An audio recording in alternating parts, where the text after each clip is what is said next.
Mr. Platinum Man here, and I'm going to talk about something that's kind of been upsetting me. I'm tired of hearing people say that, oh, wrestling is at a sad state right now, wrestling is this, wrestling is that. If that is the case, then maybe you should, let me just ask, I don't know how long you guys think wrestling has been in a long state. Let's say you guys think it's been since the Attitude Era,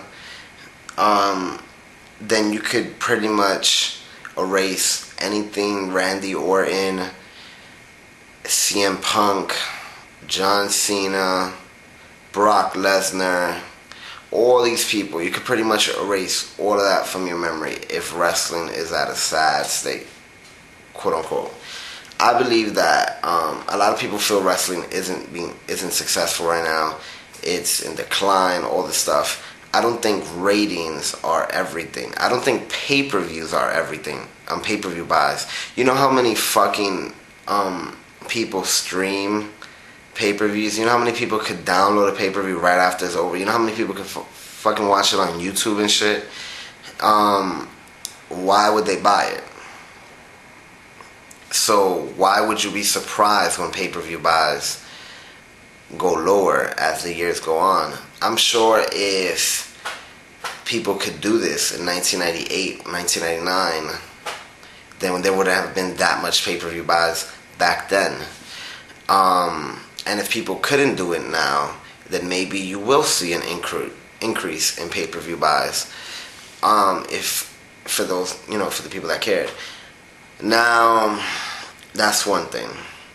Number two, the TV ratings. Like I said in my other video, a show could be fucking phenomenal. If somebody's not watching it, it doesn't mean that the product or the show is not great. If a movie comes out and it's amazing, but it didn't sell any tickets, it doesn't mean that it's not a good movie. Maybe it didn't sell tickets, it didn't reach people's attentions, blah, blah, blah. But it doesn't mean that it's not a good movie. So with that, I do not think wrestling is at a sad state. I think wrestling is at a very great state, just for the fact that it's still here. I'm sure there was people in the 80s or even in certain low points of the 90s that believed that wrestling would not be around 20 years from back then. Especially maybe in the early 90s, there was a point that they probably didn't see a future in the business. But here it is. We have not only God knows how many indie promotions. There's bigger promotions like AAA, ROH, New Japan Pro Wrestling, obviously WWE and TNA, Dragon Gate, and there's all these other promotions that I'm sure people are thinking up and want to start. That doesn't sound like wrestling is at a sad state. There's all these people training to be wrestlers. All these people that, I'm sure if I was to make a video asking, oh, who's your favorite indie star? People would flood the comments with people I've never even heard of. So how can wrestling be at a sad state? If you're saying that you don't personally like the storylines and you don't like this and that, any of them at all, and you can take nothing from them that you like, then I think you're just being a hypercritical snob. And maybe you're not being a snob, but I don't think wrestling's meant to be watched and every single second of it is to be criticized, judged. I see somebody punches somebody in the face, hits them kind of hard. Somebody's like, oh, botch. Hit him in the face. Fuck it. Like, somebody tries to pick up a bat and they drop it. They're like, botch. I'm sure there's been people in real life that have dropped a bat. He happened to drop the bat. Fuck it. Like, so what? I'm sure he picked it up a second later. Do they want everything to be perfect? What, that would make it more real? Because in reality, it would be more real if there are botches per se here and there. I'm not saying I'm a fan of botches, but I'm saying some people go so hard with this whole botch, botch, botch, botch, botch, botch, botch, botch, botch, botch, botch, botch. Somebody slips a little bit coming down the ramp, botch. Have you ever busted your ass in your fucking life? Like, have you ever fell? I fell plenty of time. Does that mean I've botched walking up the stairs? I've botched this, I've botched that. I think some people watch wrestling too critical, not just enjoying it. Let me give you an example.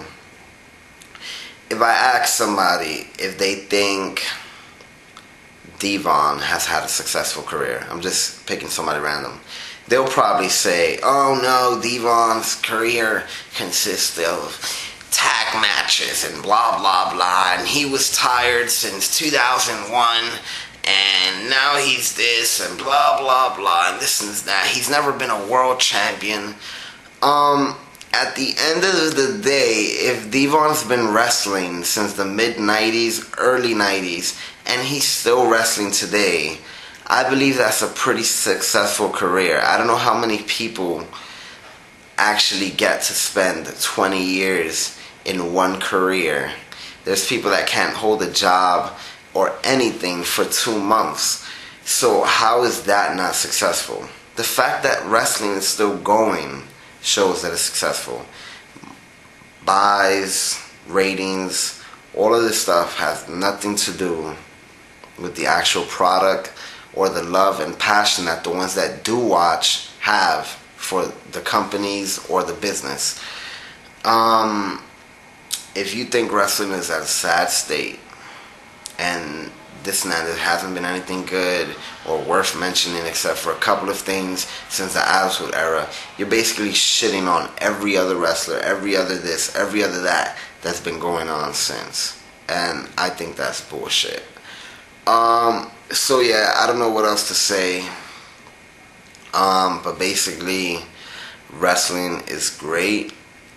If you don't like it, take the dick out your ass, because you're obviously upset about something to be looking at it. Like, some people go crazy. Some people are like, no, why would you do that? That is burying him before his blah blah blah blah blah blah blah blah blah blah blah. Like, shut up. I believe Mantel Dutch once said, I believe it was him that said it, there is no book on how to book a wrestling show. In a reality, there are no rules.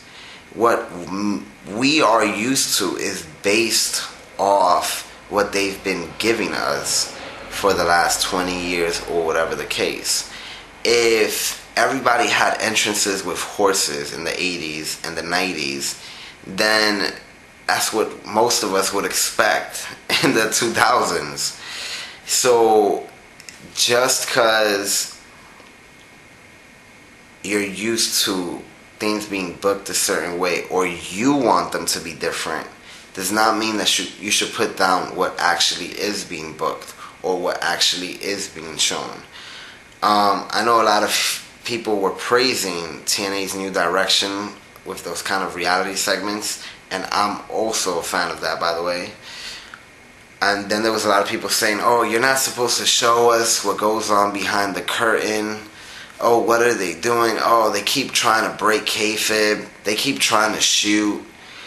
Like, I think the last time that kayfabe was really important and number one priority was like the early 90s, when they wouldn't even refer to it as entertainment. They presented it as a sport, and it was meant to be 100% believable. We are not in the early 90s. We are not in the late 80s. There's that interview that the reporter asks the wrestler if wrestling's fake, and he punches him or decks him in the face and shit like that. Something like that would not happen today. I know that if they're a real professional and a real wrestler, they wouldn't have to even worry about somebody asking that, because that's something that comes with being a part of that business. They'll know how to answer it, and yeah, like, come on, it's Like, I don't even think into when they break kayfabe or when they shoot or whatever the case. I just take what they tell me, take whatever the blah blah, and then I review that.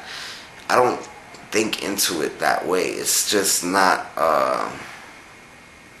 in my opinion, smart way to look at things. It's a very closed-minded, stale way to look at things. Now, as for this whole not supposed to show us what goes on behind the curtains, quote unquote, just by saying that statement, whoever is saying that obviously knows that wrestling is scripted. It's entertainment.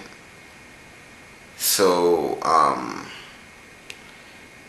what does it take away from you watching by seeing a little bit more of what happens behind the scenes? Also, you have to understand that TNA's main demographic is like 18 to 45 year olds. WWE's main demographic is 14 and under. That's my opinion. So obviously the 14 and under show, showing certain dynamics would be a little bit too complex for that audience. A lot of them believe that it is real, so it needs to be presented a certain way and very, and colorful and animated and all this stuff. Whereas TNA is for a more older audience. It's for some of the older fans who are smarter and know what's going on in the business. And for some of those people, that colorful, animated, fictional world doesn't cut it for them. For some of those people, they would love to see something more realistic, more gritty, more unpredictable, with more of an edge. And I think that's what you're getting with TNA. And that's what I want to watch. TNA showing a backstage segment interviewing Aries right before he rolls out and him talking about certain things. I would take that any day over a leprechaun getting a magic marker and drawing a wall, drawing a door with a knob and then magically going through it. Or the Three Stooges running around everywhere, or this, or that. Yeah.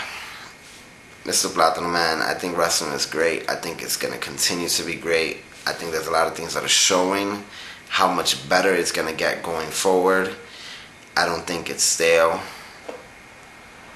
And I think a lot of the things that TNA are doing with those aspects are improving the product and improving the business. We'll have to see how it plays out and whether it'll have any long-term impacts, but I'm definitely all for it. Mr. Platinum Man 1989 out. Peace.